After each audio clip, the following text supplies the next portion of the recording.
There is a particular kind of quiet that settles over a room full of people who believe they have already won. It doesn't announce itself. You feel it in the way conversation softens, in the way eyes flick toward you, and then politely away. By the time I noticed that quiet, I had spent almost a year learning to live inside it. My name is Diane, and at 38 I had become an expert at being underestimated by people who shared my last name only because I had married into it. I was a widow with a 9-year-old daughter, a careful bank balance, and a habit of noticing the things everyone assumed I was too soft to understand. I want to set the scene before the words that changed everything, because the words only matter once you know the room. It was an evening gathering in my late husband's family home. The house with the long windows and the lake behind it. The house I had spent years helping keep standing. There were caterers in black, a table of pale flowers, and a framed photograph of Daniel on the mantel, smiling the way he used to before he got sick. His mother, Vivienne, stood at the center of it all, the way she always did, accepting condolences that had quietly curdled into congratulations. The relatives orbited her. Some of them gave me the warm, performative sympathy people give a woman they have already written off. Others didn't bother to meet my eyes at all. My daughter, Mia, was in the side room with a coloring book, blissfully unaware that the adults around her were deciding her future without her. I stood near the windows with a glass I wasn't drinking from, and I let them believe I was exactly what they wanted me to be: tired, outnumbered, and ready to be managed. Let me step out of that room for just a second, because I think some of you already know this feeling, and I'd rather say it to you directly than pretend you aren't there. Have you ever walked into a room where everyone had already decided who you were? And decided wrong? Maybe you're hearing this late at night, the house finally quiet, or somewhere in the middle of an ordinary day when this story found you. Wherever you are, I'd love to know, has someone in your own life ever mistaken your silence for weakness? If a moment like that is sitting in your chest right now, tell me about it in the comments. I read them, and you'd be surprised how many of us have lived a version of the same night. And if this is the kind of story that feels like it's speaking to something real in you, stay with me a while. Now, let me go back to the window, and to the woman walking toward me. Camille came across the room with that practiced glide of hers, the one she used when she wanted everyone to see her being gracious. She was Daniel's sister, Vivienne's daughter, and she had spent the entire year treating my grief as an inconvenience that was finally about to resolve itself in her favor.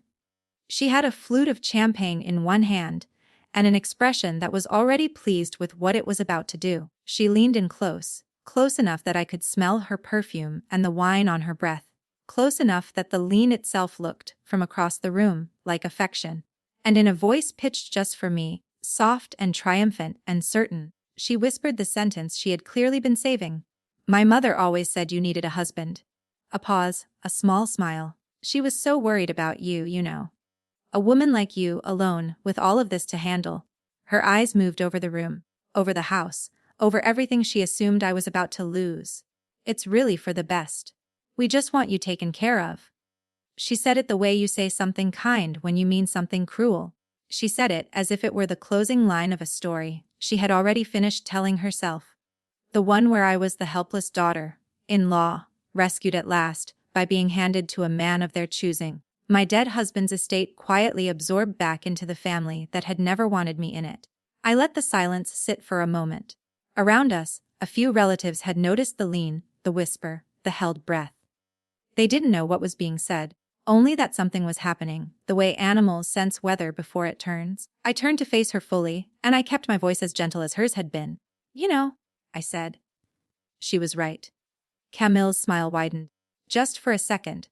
The reflex of a woman who thinks she has heard surrender. But the smile didn't hold. Something in my face didn't match my words, and she felt it before she could name it. Because the words sounded like agreement, like a white flag, like the end of my resistance. They were not. They were the opposite, and I had been waiting almost a year to be able to say them in exactly this room, to exactly this person, with exactly this calm. I didn't explain.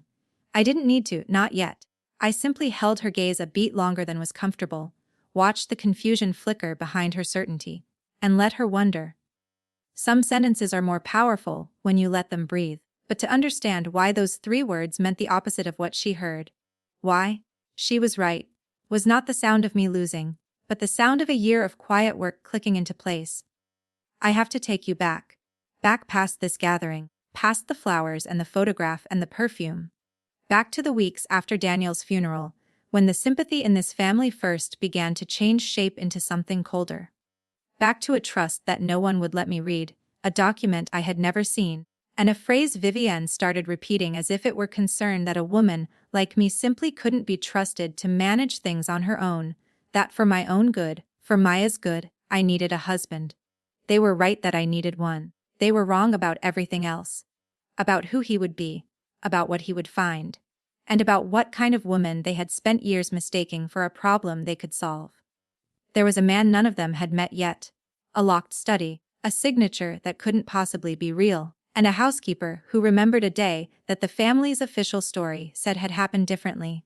So, before I tell you how the room felt when the truth finally landed, let me tell you how I got there, slowly, carefully, and far more deliberately than any of them ever suspected. It started with the man I married, and the family that decided, from the very first day, that I was beneath them. When I married Daniel, I knew his family thought I was a mistake he would eventually correct. We met when I was working as a bookkeeper for a small architecture firm. A job I was good at. A job that taught me to read a ledger the way some people read faces. Daniel was a client's brother, easy to talk to, and entirely uninterested in the performance his family expected of him. We fell in love the ordinary way, slowly and then all at once. Vivienne decided before she ever shook my hand that a woman without money who married into money must be after the money. It didn't matter what I did or didn't do. At our first dinner she asked, with a smile sharp enough to cut bread, what exactly I brought to the table. I told her honestly, I balanced my own accounts, I paid my own way, and I loved her son. She nodded as though I'd confirmed something. The slights were never loud. That was the thing about this family. They did everything in a register just below accusation. A seat quietly reassigned at holidays. A gift returned with a note about how it wasn't necessary. Comments about my clothes disguised as compliments. Daniel pushed back when he saw it, gently, but he had grown up inside that quiet, and there were currents in it he never fully felt. I felt all of them. I just chose, most of the time, to say nothing. What none of them ever bothered to learn was that I was the one who actually kept things running.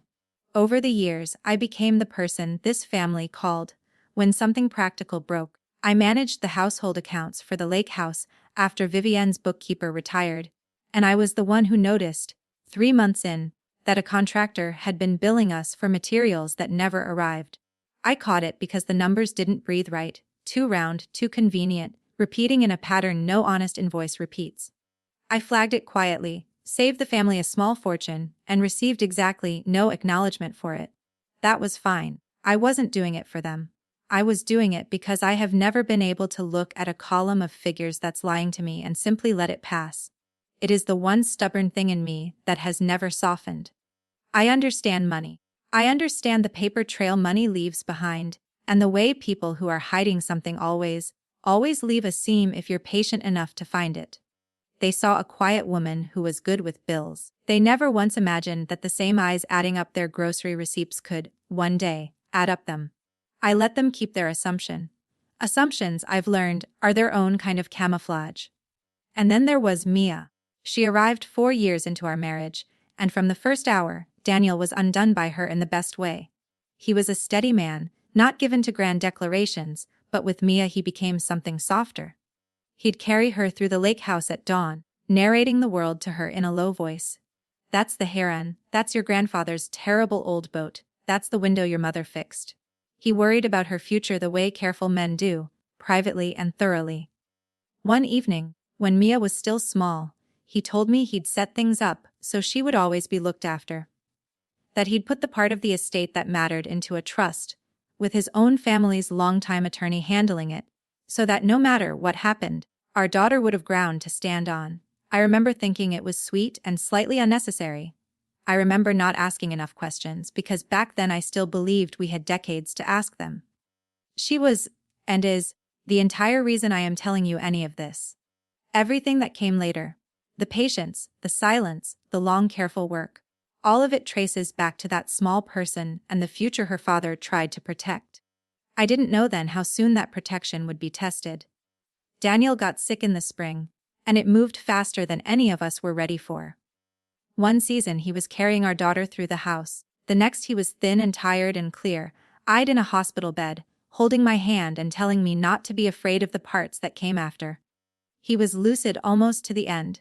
That detail matters, and I need you to hold on to it, because later his own family would tell a very different story about what he was and wasn't capable of in those final weeks.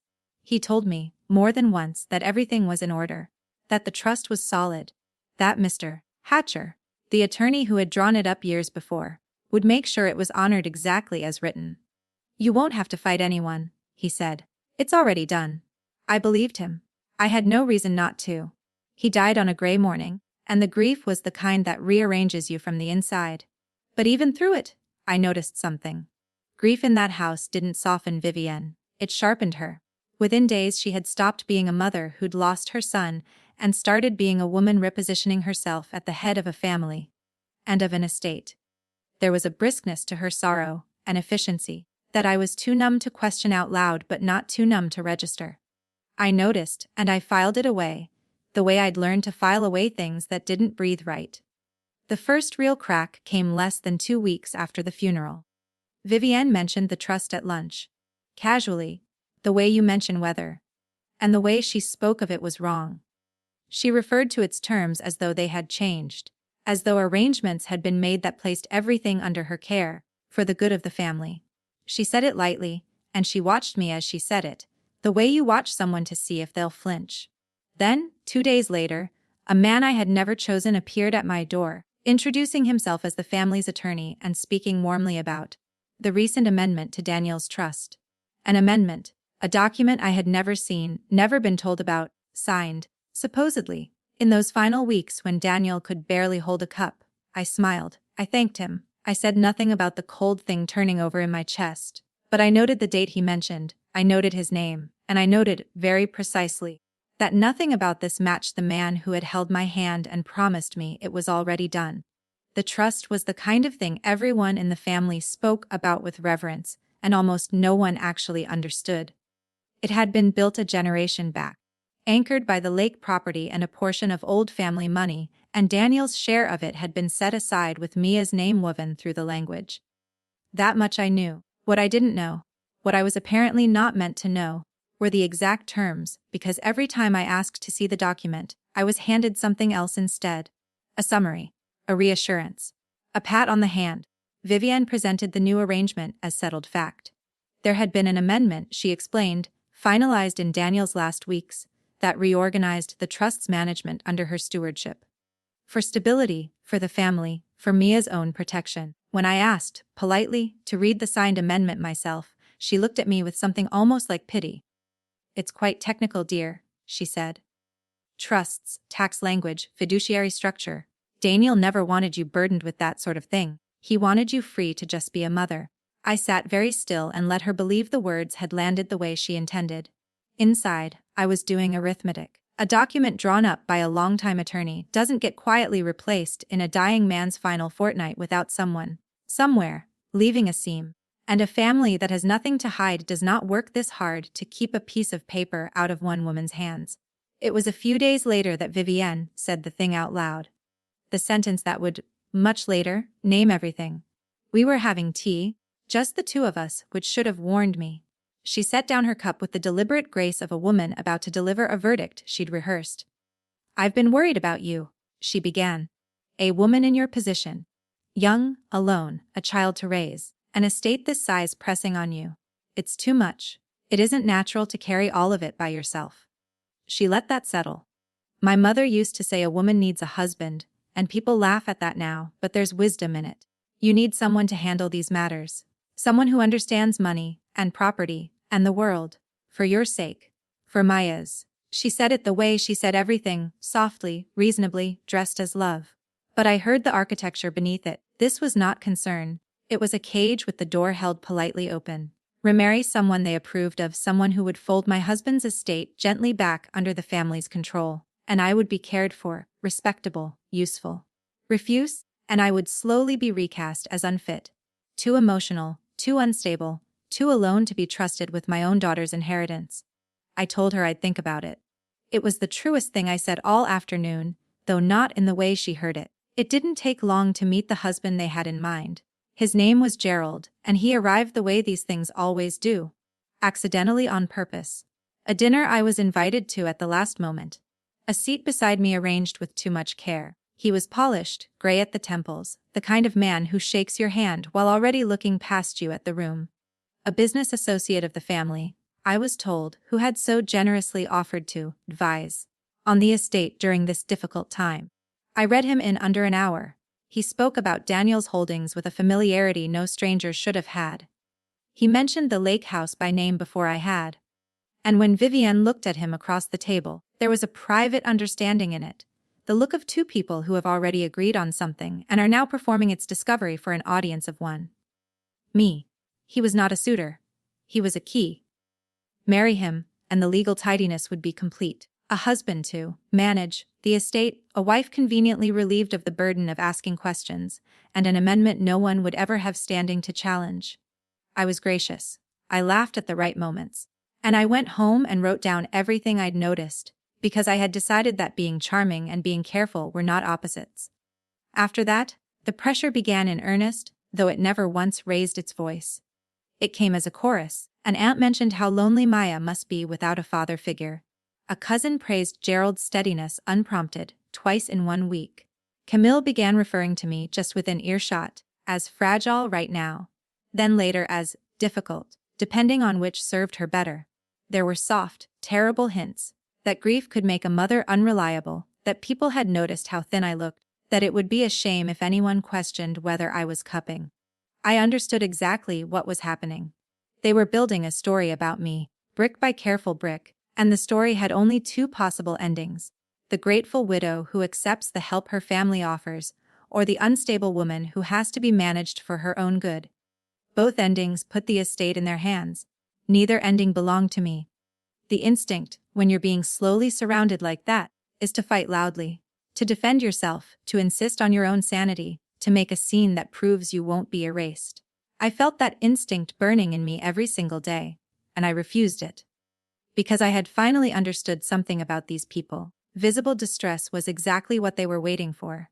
Every tear, every raised voice, every desperate protest would be collected and used as evidence in the story they were assembling. So one night, after Mia was asleep, I sat alone at the kitchen table with a cup of tea going cold in my hands, and I made a decision that changed the shape of everything. I would stop defending myself. I would stop reacting at all. To them, I would become precisely what they wanted. Soft, agreeable, a little overwhelmed, perhaps even warming to the idea of being taken care of. And underneath that performance, I would do the one thing none of them believed I was capable of. I would find the document they kept hiding. I would learn what it actually said. And I would gather, quietly and completely, the proof of whatever they had done. I didn't feel angry, sitting there. I felt clear, in a way I hadn't since Daniel died. They thought silence was surrender. They had no idea that the moment I went quiet was the moment they'd already lost. They just wouldn't find out for a long while yet. The next morning I smiled at Vivienne, told her I was beginning to see the sense in what she'd said, and started watching everything. I started with the only thing they'd carelessly left within my reach, the household accounts. In the weeks after the funeral, as part of my new performance of helpless cooperation, I'd offered to keep paying the lake house's routine bills. A small, motherly gesture that Vivienne waved through without a thought. Why wouldn't she? It was the kind of dull domestic task she'd always been happy to hand me. What she forgot was that the household accounts brushed up against the estate's accounts, and that I had spent years learning where one ended and the other began. So one quiet afternoon I sat down with a statement I had every legitimate reason to be holding, and I read it the way I'd read that lying contractor's invoices years before. And there it was. A transfer. Then another. Money moving out of an estate account and toward Vivienne's control. Not in the last 2 weeks, not after the supposed amendment, but in the weeks before Daniel died. Before any document, real or otherwise, could have authorized it, I read the dates 3 times. Then I photographed them, carefully, with the timestamp visible, and saved the images somewhere only I could reach. Because dates don't lie, even when people do. If the money had started moving before the amendment that was supposed to permit it, then the amendment wasn't the cause of anything. It was the cover story written afterward. The official version of events and the bank's version of events could not both be true, and the bank had no reason to flatter anyone. That single mismatch turned a feeling in my chest into a theory I could build on. The next thing I needed was the amendment itself. The actual signed pages. And that was where the wall went up. I asked for it the way a cooperative widow would, warmly, almost apologetically. I told Vivienne I simply wanted to understand it so I could stop worrying that seeing Daniel's signature might even bring me some comfort. It was a good performance. It got me nowhere. The document was always somewhere just out of reach. It was with the attorney. It was being finalized. It was not something you need to trouble yourself with. Each excuse was delivered smoothly, but they didn't agree with one another, and a thing that is genuinely finished does not stay perpetually in the act of being finalized. I started keeping a quiet log of what I was told and when, not because any single deflection proved anything, but because the pattern did. Honest people hand you the paper. They say, of course, here, read it. They do not guard a single document for weeks with a rotating set of reasons. People only build walls that elaborate around something that cannot survive being looked at directly. The harder they worked to keep the amendment from my eyes, the more certain I became that the trouble wasn't my understanding of it. The trouble was the document itself. So I stopped asking the people who were lying to me, and I started thinking about the people who had simply been there. The person who had been there, every day, for decades, was Rosa. Rosa had kept that house since before I'd married into the family. She'd loved Daniel, had known him as a boy, fed him at her own kitchen table, grieved him as quietly and completely as I had. She moved through the family's politics the way longtime staff learned to, seeing everything and saying nothing. I had always been kind to her, not as strategy but because she was kind to me, and in a house full of people performing affection, hers was the only warmth that had ever felt real. I found her one afternoon folding linens, and I didn't interrogate her. I just talked. About Daniel, about Mia, about how strange the house felt now. And gently, when the moment softened, I mentioned the amendment, the one signed in his final weeks, at the study desk, with a notary present. Rosa's hands went still. At the desk, she said. She frowned, not at me, but at the memory. Mrs. Diane, in those last weeks he couldn't sit at that desk, he could barely sit up in the bed. I brought his meals, I helped change the sheets. There was no day he was at that desk. She paused, and lowered her voice. And there was no notary. I'd have let them in myself. No one came to this house for papers. I'd remember. I kept my face calm and my voice calmer. I asked her, casually, if she'd be willing to remember those weeks clearly if it ever mattered. She looked at me for a long moment, understanding more than I'd said, and nodded. I had my first witness.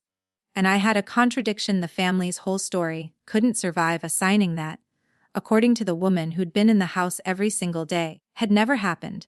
A few days later, I got my eyes on the study itself. I asked Vivienne, in my softest voice, whether I might spend a few minutes in Daniel's study to gather some keepsakes for Maya. A photograph, his old watch, small things a daughter should have. It was an unimpeachable request, and refusing it would have looked cruel even to her, so she allowed it, with the air of someone granting a great kindness. The study had been rearranged. That alone told me something. Papers don't reorganize themselves after a man dies.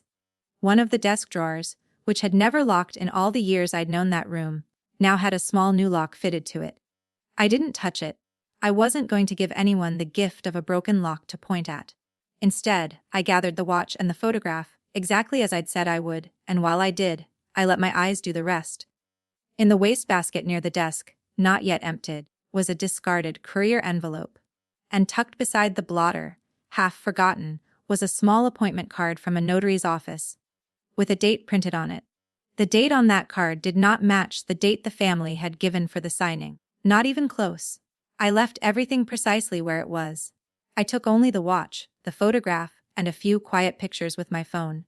Then I thanked Vivienne for her kindness and walked out of that study with far more than I'd walked in for. That night, after Mia was asleep, I laid it all out on the kitchen table. The bank statement, with money leaving before any amendment could have authorized it. Rosa's account. Daniel too weak to sit at the desk, no notary ever admitted to the house.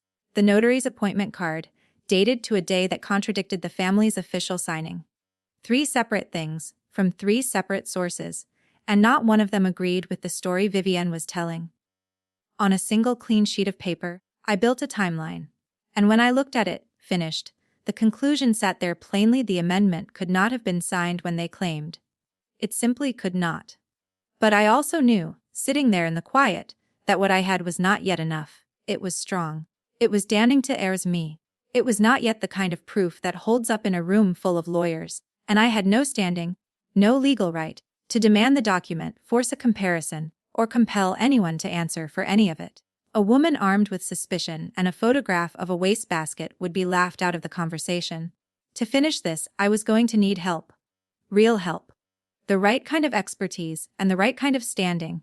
And I knew, with a strange calm, exactly what kind of person could give me both. I started, quietly, by finding Mr. Hatcher. Daniel's original trust attorney had been abruptly retired from the family's affairs after the funeral, replaced by the smooth man who'd appeared at my door. But he was still findable, and when I reached him, he was guarded at first, until I mentioned the amendment, and something in his voice changed. He hadn't drawn it up. He hadn't even known it existed.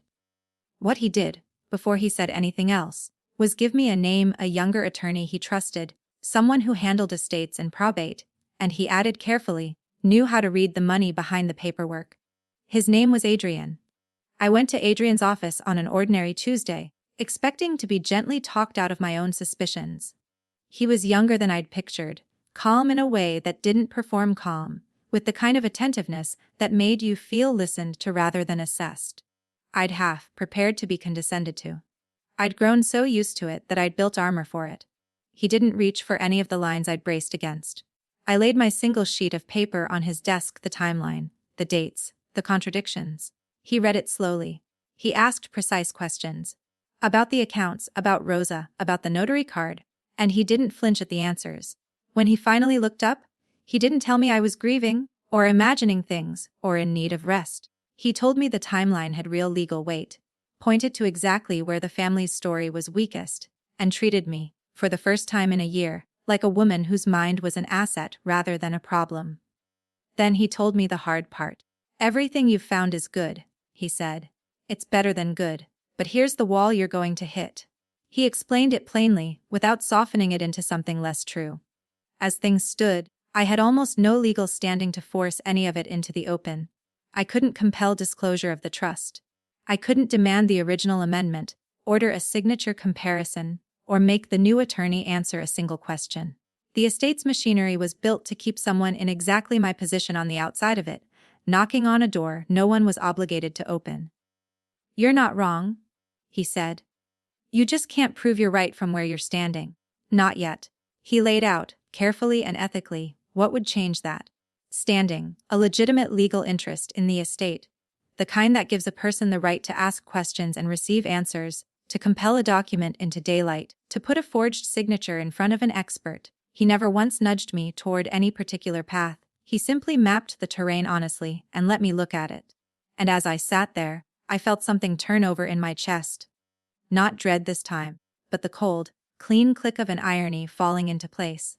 They had spent months insisting I needed a husband. They'd built an entire campaign around it. And the truth, the thing none of them could have imagined, was that the right husband was precisely the thing that could take their whole scheme apart. They were right that I needed one. They were just catastrophically wrong about why. I didn't decide anything that day. What happened between Adrian and me happened the way real things do. Slowly, and almost against the practical logic that had brought us together. Over the following weeks, the meetings became conversations, and the conversations stopped being only about the trust. He asked about Mia not as a legal detail but as a person, what she liked, how she was handling the loss of her father. He told me about himself, plainly, without the performance I'd come to expect from people. I found that I trusted him before I'd entirely decided to, which had never happened to me with anyone in that family. I was honest with him in a way I hadn't risked being with anyone since Daniel died. I told him I would not trade one cage for another, that I had spent a year being told a man would manage me, and I would not marry into being managed all over again, not even by someone kind. I told him that if anything happened between us, it had to be real, or it could not happen at all, that I refused to use marriage as a maneuver and call it a marriage. He didn't flinch at any of it. He told me the choice was entirely mine, that he would help me whether or not anything else existed between us, and that he would never want me to mistake a partnership for a transaction. Somewhere in those weeks, on equal ground, with no one watching and nothing being performed, we stopped being a widow and her attorney and became two people who had chosen each other. The legal logic was real, but it had stopped being the reason. We married quietly in early autumn with almost no one there. There was no announcement, no gathering, none of the family that had spent a year deciding my future for me. There was Mia, in a dress she'd picked herself, who liked Adrian because he asked her real questions and waited for the real answers. There were two friends I trusted completely, and Rosa, who cried and pretended she wasn't. It was small and unhurried and entirely mine. The first decision in a year that belonged to no one but me. I signed nothing that compromised me or my daughter. If anything, the marriage quietly strengthened what protected us both. And I remember the strange, steady peace of it. The peace of holding a true thing that the people circling me would never think to look for, because it was the one move their whole theory of me said I would never make. Word of it reached the family eventually, but not the truth of it. What reached them was a rumor with the meaning sanded off, that the difficult widow had finally seen sense, softened, started to come around to the idea of being looked after. They heard settling down.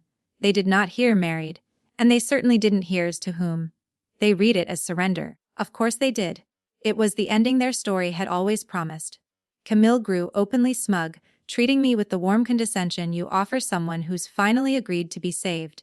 Vivienne relaxed, visibly, the way a person relaxes when the last variable resolves in their favor. I heard, through the family's own careless chatter, that she'd quietly told the new attorney to finalize the amendment and put the matter to rest. Confident now that no one was left who would, or could, stand in the way, I let them believe every bit of it. I smiled at the right moments, accepted the condescension like a gift, and said nothing that might disturb the comfortable story they'd built. Because their confidence was the most useful thing I had. A guarded enemy hides everything, a confident one gets careless. While they congratulated themselves on having finally managed me, Adrian and I sat at my kitchen table at night. The same table where I'd once laid out a single desperate sheet of paper. And began, methodically, to build the kind of proof that doesn't get laughed out of a room. They thought the story was over. We were only just beginning to write the part they hadn't read. Withstanding, the locked doors began to open. Adrian, now legitimately part of the estate's circle of interest, did the thing I had never been able to do alone. He requested the documents through proper channels, and this time there was no graceful way to refuse him. The original trust arrived, so did the disputed amendment. The actual signed pages I had spent months being told I couldn't, shouldn't, needn't see. He spread them across our table one evening and walked me through them, the way no one in that family ever would have. He read the original trust aloud, clause by clause, and there was Daniel's intention in plain language, Maya's protection woven through it, her future named and secured, the lake property held for her. Then he set the amendment beside it, and as he translated its careful legal phrasing into ordinary words, I finally saw, in black and white, exactly how my daughter had been written out. Her protections quietly dissolved, the management swept under Vivienne, the whole structure tilted toward the family that had never wanted us in it. I'd suspected it for months. Seeing it was different. It wasn't louder than the suspicion. It was colder. But Adrian didn't dwell on the contents. His attention had already moved to the thing that mattered more than what the amendment said. The question of whether it was real at all. And it was the signature page where his calm sharpened into focus. He laid the amendment's final page under a lamp and showed me the notarization block. The stamp, the notary's seal, the date. Then he set beside it the things I'd gathered Rosa's account of those final weeks, and the hospital records Adrian had since obtained, which placed Daniel, on the very day of the supposed signing, too ill to leave his bed, let alone sit at a desk and execute legal documents before a notary who, by Rosa's certain memory, had never set foot in the house. A notarization is a sworn statement that a specific person appeared, in person, on a specific day, and signed. Adrian said quietly. If he couldn't have appeared, then this stamp is swearing to something that didn't happen. Then he turned to the signature itself. He'd gathered samples of Daniel's verified hand, old documents, the original trust, letters. Side by side with the amendment, Even my untrained eye could see the wrongness. Once he pointed it out, the pressure off, the loops a fraction too careful, the hesitation of a hand copying rather than writing. He didn't rely on my eye. He brought in a handwriting examiner, discreetly, who reviewed the samples and supported what the dates had already screamed. That the signature on the amendment was not the signature of the man I had married. One impossible date. One stamp swearing to a meeting that never occurred. One signature that betrayed the hand that supposedly made it. That was the thread, and I could feel the whole garment beginning to unravel from it. Then Adrian followed the money, the way Mr. Hatcher had promised he could. I'd found the first loose thread months earlier. Those transfers leaving the estate before any amendment could have authorized them. Adrian pulled the full picture. Working through statement after statement, he reconstructed the path. Funds moving out of the trust's accounts, some to Vivienne's control, a portion routed toward Gerald, in the weeks before Daniel died and the months after. It wasn't a single suspicious entry anymore. It was a pattern, sustained and deliberate, and patterns are what prove intent. This is the part that matters most, Adrian told me. A forged document is a forged document.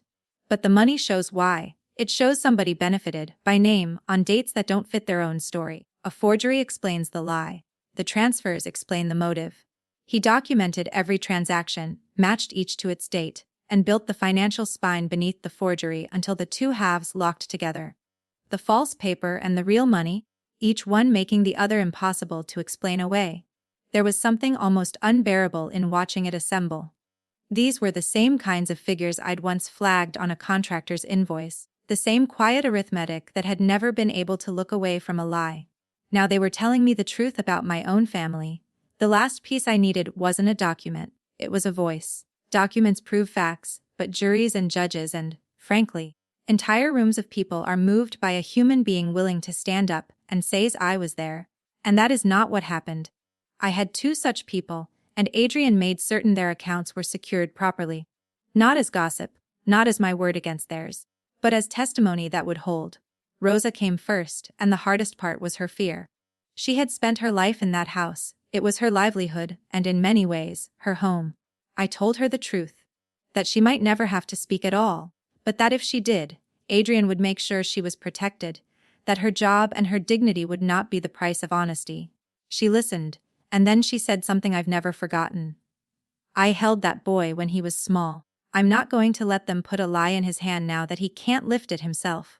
She gave her account fully, on the record, her voice steady. Then there was Mr. Hatcher, who confirmed what no one else could. The genuine terms of the trust as Daniel had built it, and the fact that he'd been abruptly pushed out right when the amendment conveniently appeared. The man who'd drawn up the real document, telling us, plainly, what the real document had always said. Between Rosa's memory and his record, the human voice fit over the paper trail exactly, and the moral ground beneath us became something no one could move. Now we only needed the room.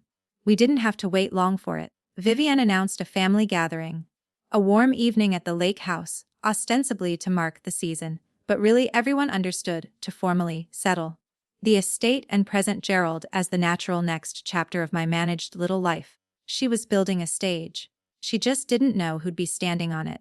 Adrian and I talked it through carefully, because how we did this mattered as much as that we did it.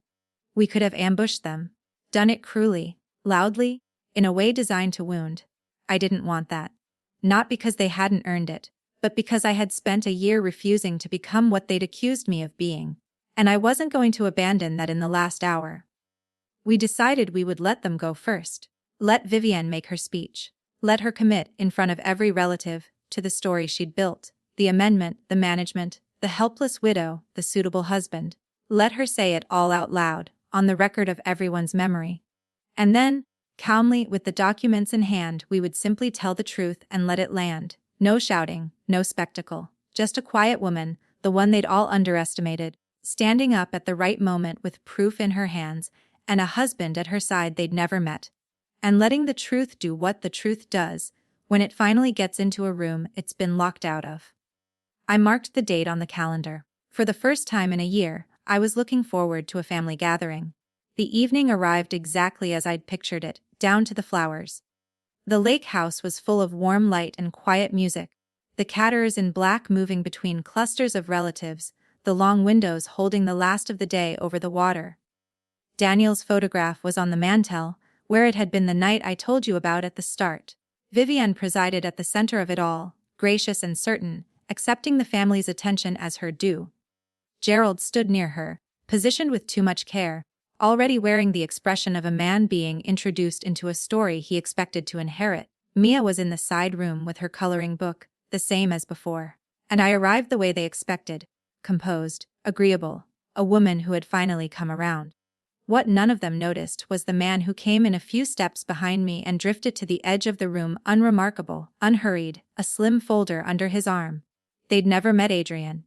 They had no reason to look at him twice. Every detail of that evening was exactly as the family had staged it, which was precisely why none of them felt the trap closing.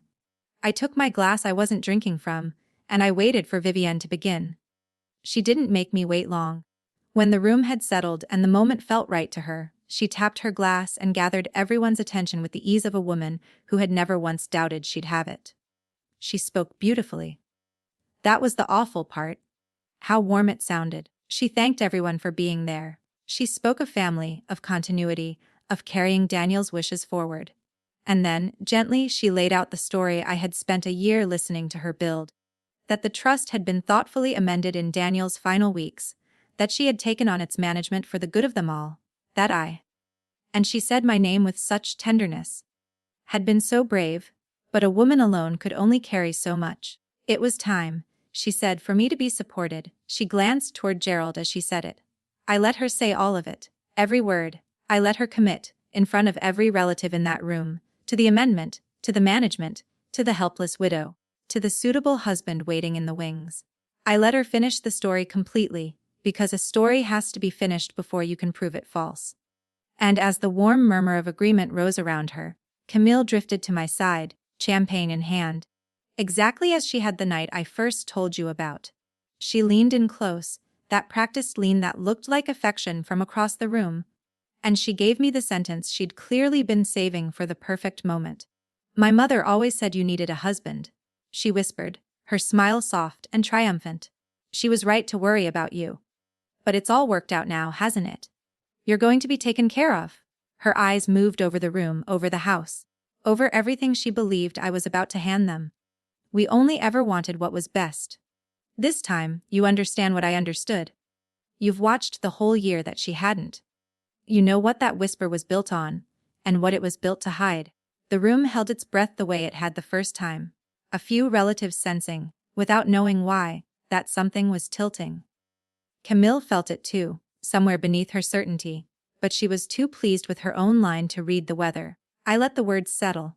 I let her have her smile a moment longer. Then I turned to face her fully, and I said it as gently as I'd said everything that year. You know, I said, she was right. And just like the first time, the smile widened, and then it didn't hold, because something in my face refused to match the surrender in my words. But this time I didn't stop there. This time I let the sentence finish, becoming what it had always meant. My mother-in-law was right. I said loud enough now for the room. I did need a husband. I reached out, and Adrian stepped forward from the edge of the gathering to stand beside me. So I married one. This is Adrian. He's my husband. I paused. He's also an estate attorney. I watched the words travel across the room. I watched Vivienne's graciousness falter, watched Gerald go very still, watched Camille's triumph drain out of her face as she finally understood that the woman she'd been whispering to was not the woman she'd been describing all year. I had needed a husband. Just not the one they chose, and not for the reason they'd built their whole story on. Not to be managed. To be able, at last, to ask the questions they'd spent a year refusing to answer. The room had gone quiet in a different way now. Not the quiet of people who think they've won, but the quiet of people who can feel the ground moving and don't yet know where. Adrian didn't raise his voice. He never does. He simply opened the folder and calmly began to lay its contents on the table, where everyone could see. He set down the amendment first and the notarization date on it. Then, beside it, the hospital records placing Daniel bedridden and incapable on that exact day. He noted, evenly, that a notarization swears a person appeared in person to sign, and that this one swore to a meeting that could not have happened. He laid down the original trust beside the amendment, Daniel's true intentions next to the forgery of them. He set out the handwriting examiner's findings on the signature. And then the bank records, the transfers leaving the estate before any amendment could have authorized them, some routed to Vivienne, a portion to Gerald, by name and by date. This amendment is not valid, Adrian said, to the room, without heat. The signature is not Daniel's. The notarization attests to something that did not occur. And the funds began moving before the document that supposedly permitted them. These aren't allegations, they're documents. The matter is already with the proper authorities. I never raised my voice once. I didn't need to. The relatives who had been nodding along to Vivienne's beautiful story a few minutes earlier stood frozen over the papers on the table, reading, in silence, the truth that had been kept out of every room until this one. It came apart quickly after that, the way these things do once the first true thing is said out loud. Vivienne's composure, which I had never once seen crack in all the years I'd known her, simply fell away. She reached for words. A misunderstanding, complicated. You don't understand the family's affairs. And found that none of them fit over what was lying on the table. Gerald did what men like Gerald always do. He stepped back, physically, distancing himself from her side, already calculating how to have been barely involved. And Camille looked from her mother to the documents to me, her whisper still hanging in the air. Her triumph curdled into something closer to fear. Because the relatives who'd been her audience were now looking at her, and at Vivienne, and quietly stepping away. I didn't gloat. I had promised myself I wouldn't, and standing there, I found I didn't even want to. There was no pleasure in watching a family recognize itself. I simply said, quietly, that the law would handle what came next, and that I thought it was time for Mia and me to go home. Then I went to the side room, helped my daughter into her coat, and felt the whole weight of the room's power shift and settle, finally, where it should have been all along. They had spent a year deciding who I was. It had taken about 4 minutes to show them they'd been wrong the entire time. In the weeks that followed, the law did exactly what Adrian had promised it would, slowly, and without any help from my anger. The amendment was formally voided. Once the forged signature, the impossible notarization, and the bank trail were in front of the right people, there was simply nothing left to argue. You cannot defend a document that swears a dying man signed it on a day he could not sit up. The forgery turned what might have been a private family dispute into something far more serious. Vivienne faced a civil action over the misappropriated funds, and the forged notarization triggered a referral that put the matter well beyond the reach of any beautiful speech. Gerald's careful distance didn't save him either. His name was on the transfers, and the entanglements that had positioned him as my advisor unraveled into questions he hadn't prepared for. I didn't have to raise my voice in any of it. I didn't have to cry or accuse or make a scene. I'd spent a year being told that a woman alone was too emotional to be trusted with serious matters, and in the end it was the documents that spoke, calmly and exactly, while I simply stood beside them. The justice arrived as fact, not as fury, which, I've come to believe, is the only kind that ever truly holds. Then came the part that mattered more than any consequence. The estate was made right. With the amendment gone, the original trust stood again as Daniel had written it. Mia's protections restored, her future secured in the language her father had chosen, the lake property held for her exactly as he'd intended. I was confirmed in the role he had always meant me to have, with Mr. Hatcher, the man who'd drawn up the real document, restored as a trusted advisor. The seam I'd first noticed in a household bill had, in the end, led all the way back to my husband's true wishes. I want to be clear about something, because I think it matters. This was never about the money for me. I would have walked away from all of it and started over with nothing, if nothing had been the price of my dignity. What I could not walk away from was the future Daniel had built for our daughter with his own careful hands.